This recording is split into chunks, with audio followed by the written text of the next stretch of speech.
Hello everyone. যারা HSC 23 ব্যাচের ভাইয়া এবং আপুরা যারা আছেন, তো তাদের অ্যাডমিশন টেস্টের যে অ্যাডমিশন যুদ্ধ যেটা আমরা বলে থাকি, তো সেই যুদ্ধটা অনেকটাই শেষের দিকে প্রায়। যারা সায়েন্স বিভাগে আছি, তো তাদের আর একটা শেষ সুযোগ আছে নিজেকে প্রমাণ করার। তারই একটা অপশন আছে। তো সেটা হচ্ছে আমাদের কৃষিগুচ্ছ বা এগ্রি কালচারাল যে ইউনিভার্সিটি সেগুলো, ঠিক আছে। তো এই এগ্রিগুচ্ছের জন্য আমরা ম্যাথমেটিক্স থেকে কিছু পার্ট বা অংশ বা কিছু ক্লাসগুলো নিয়ে আসবো, যেগুলো আপনাদের কৃষিগুচ্ছের জন্য স্পেশালভাবে ইফেক্টিভ হবে, ঠিক আছে। তো আমরা আজকেই লেকচার 1 অর্থাৎ উচ্চতর গণিতের দ্বিতীয় পত্র কোনিক্স দিয়ে আমরা এগ্রি স্পেশাল এই কোর্সের লেকচার 1 শুরু করতে যাচ্ছি, ঠিক আছে। তো আমি ট্রাই করব এই লেকচারে একদম আপনাদের কৃষিগুচ্ছের জন্য যা লাগবে এবং আমি কোশ্চিন অ্যানালাইসিস করে কিউ ব্যাংক অ্যানালাইসিস করে যা পেয়েছি এবং সেগুলোই আমি একটু রিকল করার চেষ্টা করব, যাতে আপনারা এই জিনিসগুলো আসলে মিস না করেন, ঠিক আছে, কোনোভাবে ভুল না করেন, ঠিক আছে। আর একটা জিনিস মাথায় রাখতে হবে ভাইয়া, যে আমাদের অ্যাডমিশন টেস্টে সময় অনেক বড় ফ্যাক্ট একটা বিষয়, ঠিক আছে। যে যত দ্রুত আনসার করতে পারি তার চান্স পাওয়ার ক্যাপাবিলিটি বা হচ্ছে পসিবিলিটি জিনিসটা আরো বেড়ে যায়, ঠিক আছে। তো আমি আজকে ফোনিক্স থেকে যে ধরনের কোশ্চেনগুলো আসে, এই কোশ্চেনের কিছু শর্টকাট বা কিভাবে আমরা খুব অল্প সময়ের মধ্যে ক্যালকুলেটর ব্যতীত আমরা সলভ করতে পারি সেই জিনিসগুলো দেখব। এবং আমাদের মেন টার্গেটটাই থাকছে যে কৃষিগুচ্ছ স্পেশাল, ঠিক আছে। আচ্ছা ভাইয়া, তাহলে আমরা আর কথা না বাড়িয়ে ক্লাসে আমরা চলে যাচ্ছি, ঠিক আছে। তো দেখি কোনিক্স। কোনিক্স তো একটা ইকুয়েশন দ্বারা আমরা চিহ্নিত করে থাকি, তাই না? তো কোনিক্স একটা ইকুয়েশন দ্বারা চিহ্নিত করা হয় এবং সেই ইকুয়েশনটা হচ্ছে দ্বিচলক বিশিষ্ট বা দুই চলক বিশিষ্ট সমীকরণ হইতে হয়। এই সমীকরণটা কখনোই এক চলক অথবা তিন চলক, চার চলক, পাঁচ চলক এমন কিছু হবে না, ঠিক আছে। অবশ্যই দ্বিচলক বিশিষ্ট হবে এবং সাধারণত এই চলকগুলোকে আমরা এক্স এবং ওয়াই এই দুইটার মাধ্যমে প্রকাশ করে থাকি বা হচ্ছে বিবেচনা করে থাকি, ঠিক আছে। আর বহুপদীর একটা লেকচারে আমি বলেই দিছি যে চলক হচ্ছে কোনগুলোকে আমরা ধরি, এক্স ওয়াই জেড, এগুলোকে আমরা চলক হিসেবে কাউন্ট করি, ঠিক আছে। আচ্ছা, এখন দেখবো কোনিক্সের ভিতরের দিকে চলে গেলে দেখবো যে কোনিক্সের তিনটা পার্ট আছে। একটা পরাবৃত্ত, একটা উপবৃত্ত, একটা অধিবৃত্ত, ঠিক আছে। এখন আমরা চিনবো কি করে? আচ্ছা, এর আগে আর একটা বিষয় বলিনি, কোনিক্সের ভিতরে ভাই আরো কিছু পার্ট আছে, ঠিক আছে। যেমন হচ্ছে আমাদের বৃত্ত, আমাদের সরল রেখা, ঠিক আছে। কিন্তু ভাইয়ারা এখানে একটা কথা আছে। কথাটা কি জানেন? যে বৃত্ত এবং সরল রেখা ফোনিক্সের সেকেন্ড পার্টের মধ্যে আওতাভুক্ত না। ওটা আমাদের ফার্স্ট পেপারের বিষয়, ঠিক আছে। যেহেতু আমাদের সেকেন্ড পেপার ফোনিক্সের মধ্যে পরাবৃত্ত, উপবৃত্ত এবং অধিবৃত্ত আছে, সেহেতু আমরা এইগুলো নিয়েই আলোচনা করবো আজকে, ঠিক আছে। আচ্ছা, তো ভাইয়া এখন কোশ্চেন হচ্ছে যে পরাবৃত্ত, এই পরাবৃত্তটা আমরা চিনবো কি করে? উৎকেন্দ্রিকতা, উৎকেন্দ্রিকতাকে আমরা ই দ্বারা প্রকাশ করি, স্মল হাতের ই, ঠিক আছে। এই ই এর ভ্যালু যদি 1 হয় তাহলে আমরা সেটাকে বলবো পরাবৃত্ত। তাহলে উপবৃত্ত কাকে বলবো? উপবৃত্ত বলবো এই উৎকেন্দ্রিকতার ভ্যালুটা আমাদের 1 থেকে ছোট হতে হবে এবং 0 থেকে বড় হতে হবে, তাইলে আমরা সেটাকে বলবো উপবৃত্ত। অ্যান্ড অধিবৃত্ত কোন? অধিবৃত্তটা হচ্ছে ভাইয়া ই এর ভ্যালুটা মানে উৎকেন্দ্রিকতার যে ভ্যালু, এই ভ্যালুটা হবে 1 থেকে বড়, ঠিক আছে। আচ্ছা, এখন আমরা কিছু ইকুয়েশন দেখে নিই যে এই কোনিক্সের তিনটা যে পার্ট দেখতেছি এই তিনটার ইকুয়েশনগুলো কেমন হয়, ঠিক আছে।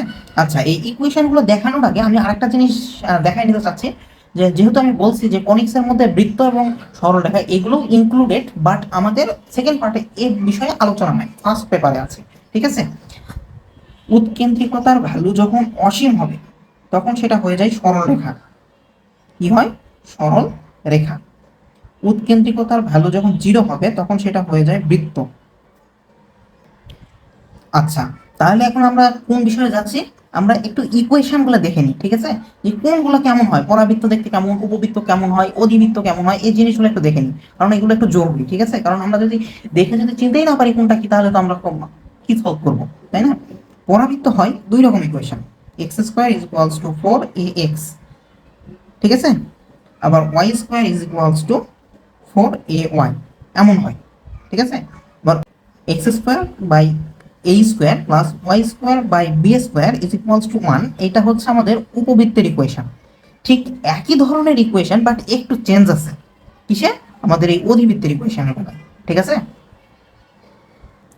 তো ভাই কেমন চেঞ্জটা হচ্ছে ভাইয়া এই যে x square by a square minus y square by b square is equals to 1, অথবা হতে পারে y square by b square minus x square by a square is equals to 1। এই দুইটার একটা হইতে পারে আমাদের অধিবৃত্তের ইকুয়েশন। ঠিক আছে?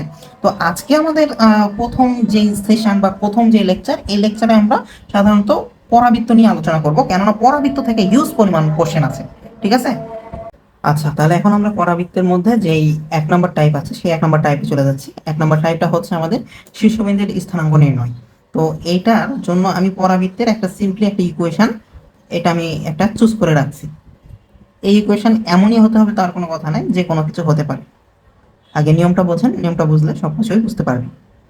তাহলে আমাদের শীর্ষবিন্দুটা নির্ণয় করার জন্য কি দরকার? এক্স এবং ওয়াই এর ভ্যালু, তাই তো? তো এক্স এবং ওয়াই এর ভ্যালু আমি কিভাবে পাচ্ছি? শীর্ষবিন্দু নির্ণয় করার জন্য পরাবৃত্তের ইকুয়েশনে যার দ্বিঘাত থাকবে, ঠিক আছে, যার দ্বিঘাত থাকবে তার সাপেক্ষে আমরা ডিফারেন্সিয়েট ফার্স্ট ডেরিভেটিভ করব, সেটা ইকুয়ালস টু 0 লিখব। বুঝছি? পরাবৃত্তের ইকুয়েশনে যার দ্বিঘাত থাকবে সেইটার ডেরিভেটিভ করব এবং ওই ফার্স্ট ডেরিভেটিভ ইকুয়ালস টু 0 লিখব। অর্থাৎ dy by d dy y square minus 4y is equals to 0। এটাকে ডেরিভেটিভ করলে হচ্ছে 2y minus 4 is equals to 0। অতএব y ইজ ইকুয়ালস টু কত হচ্ছে 2। এখন এই y ইজ ইকুয়ালস টু 2 যেটা পেলাম, এটা হচ্ছে আমাদের এই পরাবৃত্তের মূল ইকুয়েশনে বসায় দিতে হবে। মূল ইকুয়েশনে যদি আমরা বসায় দিই তাহলে কি পাচ্ছি? 2 square minus 4x minus 4 into 2 equals to 0। তাহলে কি পাচ্ছি আমরা? 4 মাইনাস 4x, এখানে হচ্ছে 8, তার মানে হচ্ছে মাইনাস 4 পাচ্ছি।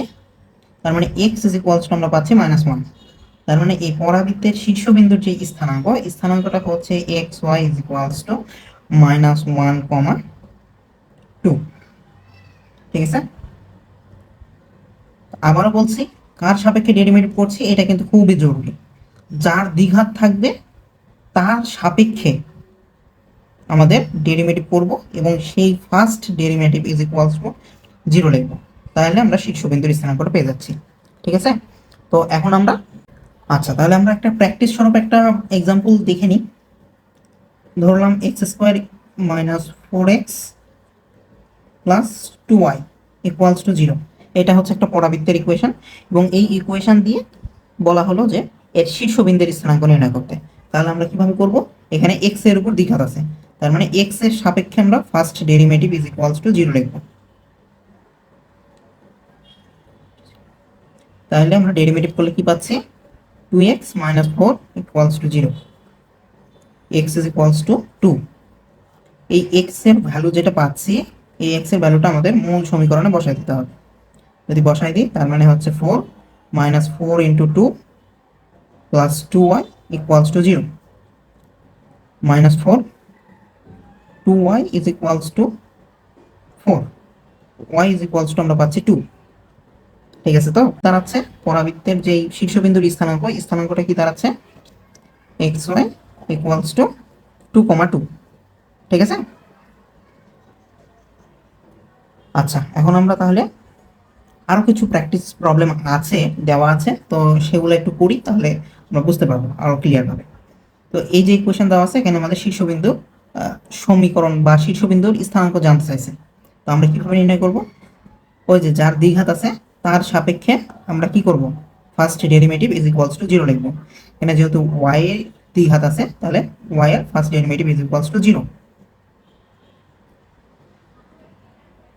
যেহেতু বেশ কয়টা উদাহরণ আমি দেখাইলাম, এই জন্য একটু ফাস্ট যাচ্ছি। ঠিক আছে? y ইজ ইকুয়ালস টু আমরা পাচ্ছি তাহলে 4, y ইজ ইকুয়ালস টু 4 না মাইনাস 4 পাচ্ছি। ঠিক আছে? যেহেতু 8টা এপার গেলে -8 হয়, 2 দ্বারা ভাগ করলে -4। এটাকে আমরা এখন ফার্স্ট যেই মূল যে ইকুয়েশন পরাবৃত্তের সেখানে আমরা ইনক্লুড করে দিচ্ছি। সেখানে যদি বসাই তাহলে আমরা কি পাচ্ছি? 2x is equals two -4 square plus 8 into -4 plus 22, তার মানে হচ্ছে 16 আর হচ্ছে -4 × 8 = 32, তার মানে হচ্ছে -10, তার মানে হচ্ছে এখানে 6 পাবো। এক্স ইজ ইকুয়ালস টু আমরা পাচ্ছি 3, তার মানে আমাদের শীর্ষবিন্দুর যে স্থানাঙ্ক সেটা কি হচ্ছে xy 3, -4। আশা করি বোঝা গেছে। তো যদি বুঝতে পারেন এটা SW করবেন, ঠিক আছে। যেহেতু আমি একটা তো কনসেপ্ট দেখানোর সময় করেই দিয়েছি এবং দুইটা উদাহরণ দেখালাম, দেন হচ্ছে আর একটা SW দিয়েছি। এখন আমরা চলে যাচ্ছি নেক্সট 2 নম্বর টাইপ। তো 2 নম্বর টাইপটা হচ্ছে আমাদের পরাবৃত্তের উপকেন্দ্রের স্থানাঙ্ক নির্ণয় করা। তো আমি যদিও যখন যখন আমার পরাবৃত্তের ইকুয়েশনটা ধরতে হচ্ছে, আমি প্রায় একই রকম ইকুয়েশন বা একটা ইকুয়েশন নিচ্ছে যাতে আপনাদের ইজি হয়, ঠিক আছে। অনেকে মনে করেন যে হয়তো একটা উদাহরণ দিয়ে দেখাচ্ছে, তাতে হয়তো এই উদাহরণের ক্ষেত্রেই এই শর্টকাটগুলো প্রযোজ্য বা এই নিয়মগুলো প্রযোজ্য। তো আসলে না, এগুলো সবগুলোর ক্ষেত্রেই প্রযোজ্য, ঠিক আছে। তো এখন উপকেন্দ্রের স্থানাঙ্ক আমরা জানি যে হচ্ছে কি হয় a,0, তাই না। তো যদি a,0 হয়, তার মানে আমার এ অর্থাৎ ফোকাস দূরত্ব বা হচ্ছে উপকেন্দ্রিক শীর্ষ থেকে উপকেন্দ্র পর্যন্ত যে দূরত্ব, এটাকে আমরা এ বলে থাকি, বা এইটার দূরত্ব এ পরিমাণ হয়, ঠিক আছে। তাহলে এ এর মানটা আগে আমাদের নির্ণয় করা জানতে হবে। তো এ এর মানটা আমরা কিভাবে নির্ণয় করব? তো এ এর মানটা নির্ণয় করার জন্য আমাদেরকে আগে এই ইকুয়েশনটাকে একটু সাজিয়ে নিতে হবে। কিভাবে সাজাবো? যার এক ঘাত থাকবে সেটাকে ইকুয়েশনের ডান পাশে রাখবো।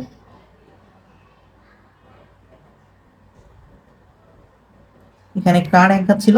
এক্স এর এক ঘাত ছিল, এই জন্য এটাকে ডান পাশে রাখছি, ঠিক আছে। এখন এ ইজ ইকুয়ালস টু আমাদের কি লিখতে হবে, বা নিয়মটা কি? নিয়মটা হচ্ছে যে দ্বিঘাত ছাড়া, অর্থাৎ এই উপরে হবে এক ঘাতের সহগ। কার সহগ? এক ঘাতের সহগ, ঠিক আছে। তো এক ঘাতের সহগ বলতে এখন কি বোঝাচ্ছেন? এখানেও তো এই y² - 4y, এখানেও তো -4y, এখানেও তো এটার এক ঘাত, 4x এরও এক ঘাত। তাহলে এটা এক ঘাতটা কোন এক ঘাত ভাই? সমান চিহ্নের ডান পাশে যেটা আছে, সমান চিহ্নের ডান পাশে, ঠিক আছে। ডিভাইডেড 4 ইন্টু দ্বিঘাতের সহগ, দ্বিঘাতের সহগ। তাহলে আমরা এই ইকুয়েশনটার ক্ষেত্রে a এর ভ্যালুটা কত হচ্ছে? 4x, যেহেতু এখানে ডান পাশে আছে এবং এর এক ঘাত সহগ বিশিষ্ট, সেহেতু এর সহগ হচ্ছে 4, ডিভাইডেড 4 ইন্টু দ্বিঘাতের সহগ কত? 1, যেহেতু y² এর আগে কিছু নাই মানে 1 আছে, 4 4, তাহলে আমাদের আনসার 1 থাকতেছে, ঠিক আছে। a এর ভ্যালু 1। এখন তাহলে উপকেন্দ্রের স্থানাঙ্কটা আমরা কি জানি? যে a,0, বাট এটা তো যখন শীর্ষবিন্দু বা হচ্ছে শীর্ষবিন্দুটা আমাদের 0 0 হয়, তাই না। তো এটা আমাদের মনে রাখতে হবে যে শীর্ষবিন্দু যদি 0 0 না হয়ে 1 2 3 4 বা এনিহাও যে কোনো কিছু যদি হয়, তখন তার বেলা আমরা কি করব? তার বেলাও কিছু করার আমাদের উপায় আছে। তো সেক্ষেত্রে আমরা কি করব? সেক্ষেত্রে করব, যদি আমাদের ইকুয়েশনে দেখি x² আছে, x² থাকলে আমাদের উপকেন্দ্রের স্থানাঙ্কটা হবে x, মানে এক্সটা স্থির থাকবে। যদি x² থাকে, যেটা থাকবে ইকুয়েশনে, যার দ্বিঘাত থাকবে, সেই অংশটা স্থির থাকবে। x² যেহেতু দ্বিঘাত আছে ধরে নিলাম কোনো ইকুয়েশনে, তাইলে আমাদের x অর্থাৎ ভুজটা স্থির, x এর ভ্যালুটা স্থির। কোটিটা চলমান হবে, কোটিটা কি হবে? কোটিটা y + a, ঠিক আছে। আবার যদি y² থাকে, তাহলে আমাদের কি yটা স্থির থাকবে, x এর সাথে a যোগ হবে, ঠিক আছে। তো যদি উদাহরণ নিই বা হচ্ছে এইটার ক্ষেত্রে আমরা যদি একটু দেখার ট্রাই করি, তাহলে কি হবে? এর ভ্যালু তো পেয়ে গেছি 1, এখানে কিন্তু y² ছিল, কি ছিল? y², y এর দ্বিঘাত। তার মানে যেহেতু y² আছে, সেহেতু আমাদের উপকেন্দ্রের স্থানাঙ্কে yটা স্থির থাকবে। এখন yটা যদি স্থির থাকে, xটা কি হবে? মানে ভুজটা কি হবে? ভুজটা হচ্ছে x + a, এর ভ্যালু 1। এখন কোশ্চেন হচ্ছে যে এই x এর ভ্যালু এবং y এর ভ্যালুটা কি, কোথায় পাবো? x এর ভ্যালু এবং y এর ভ্যালুটা হচ্ছে ওই যে ফার্স্ট যেই টাইপে দেখাইছি শীর্ষবিন্দুর স্থানাঙ্ক নির্ণয়, ওখান থেকে x এবং y এর ভ্যালুটা নিয়ে আসতে হবে। তো আমরা ফার্স্ট যেই ম্যাথটা করছিলাম, তো ওখানে আমাদের শীর্ষবিন্দুর স্থানাঙ্কটা কত আসছিল একটু রিকল করে দেখেন। শীর্ষবিন্দুর স্থানাঙ্কটা আসছে -1,2। ঠিক আছে, এক্স এর পরিবর্তে এখন -1 বসান, ওয়াই এর পরিবর্তে এখন 2 বসান, তাহলে কি আসতেছে -1 + 1 কমা এখানে 2, তাহলে আমাদের আনসার 0,2। অর্থাৎ এই সমীকরণের ক্ষেত্রে উপকেন্দ্রের স্থানাঙ্কটা হচ্ছে 0,2। ঠিক আছে, তো আরেকটা প্র্যাকটিস প্রবলেম, যেহেতু আমি একটা দেখাই দিয়েছি এবং খুব সোজা জিনিস, সেহেতু এটা আপনারা SW করবেন। ঠিক আছে, এটা SW থাকলো। দেন আমি টাইপ 3-তে যাচ্ছি। আজকের জন্য এটাই হচ্ছে শেষ টাইপ আমাদের। ঠিক আছে, তো টাইপ 3 আমাদের টপিকের নামটা কি? টপিকের নাম হচ্ছে পরাবৃত্তের অক্ষরেখা সমীকরণ নির্ণয়। ঠিক আছে, তো পরাবৃত্তের অক্ষরেখার সমীকরণ নির্ণয় করার জন্য আমাদের টেকনিকটা কি হবে? যার দ্বিঘাত থাকবে, আমারও সেম জিনিস, যার দ্বিঘাত থাকবে তার সাপেক্ষে আমরা first derivative is equals to 0 লিখবো। এখানে যেহেতু এখানে y এর দ্বিঘাত আছে, সেহেতু এখানে y এর সাপেক্ষে first derivative is equals to 0 লিখবো।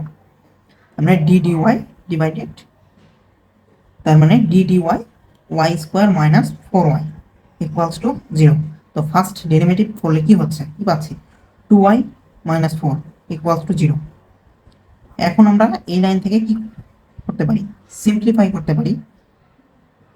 2 দিয়ে ভাগ করে দিলে y মাইনাস 2 ইকুয়ালস টু 0। তো এটাই হচ্ছে আমাদের এই পরাবৃত্তের জন্য অক্ষরেখার সমীকরণ। ঠিক আছে, তো নিচে হচ্ছে একটা আমাদের প্র্যাকটিস প্রবলেম আছে, তো আমি এটাও করে দিচ্ছি।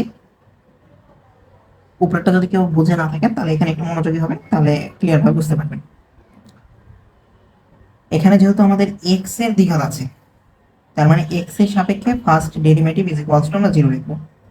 D d x x square minus x square plus 8x equals to 0। তার মানে ডেরিভেটিভ করলে কি পাচ্ছি? 2x plus 8 equals to 0। 2 দিয়ে যদি ভাগ করে দিই, তার মানে x প্লাস 4 ইকুয়ালস টু 0। এইটাই হচ্ছে আমাদের এই যে পরাবৃত্তটা ছিল, এই পরাবৃত্তের জন্য অক্ষরেখার সমীকরণ। তো আবারও বলছি, নিয়মটা হচ্ছে এরকম যে হচ্ছে যার দ্বিঘাত থাকবে তার সাপেক্ষে। তো যারা ডিফারেন্সিয়েট করছেন তারা কিন্তু অলরেডি জানে যে হচ্ছে ডিডিএক্স বলতে কি বোঝায়। এখানে হচ্ছে এই এক্সটা দ্বারা বোঝাচ্ছে এক্স এর সাপেক্ষে এটা ডিফারেন্সিয়েট করছি। ঠিক আছে, যার সাপেক্ষে সেটা কিন্তু নিচে থাকতেছে। ঠিক আছে, ডিডিএক্স মানে হচ্ছে এক্স এর সাপেক্ষে অন্তরীকরণ, ডিডিওয়াই অর্থাৎ ওয়াই এর সাপেক্ষে এই ফাংশনটার জন্য অন্তরীকরণ, ডিডিজেড অর্থাৎ জেড এর সাপেক্ষে যে ফাংশনটা থাকবে সেই ফাংশনে অন্তরীকরণ করতে হবে। তো আজকের জন্য এতটুকুই থাকবে, এবং নেক্সট যে টিউটোরিয়াল এটা খুব শীঘ্রই আমি দেওয়ার চেষ্টা করব। তো এই ক্লাসটা মনোযোগীভাবে পড়বেন, আর বুঝতে যদি কোথাও কোনো প্রবলেম থেকে থাকে তাহলে কমেন্টে জানাবেন। ঠিক আছে, ধন্যবাদ।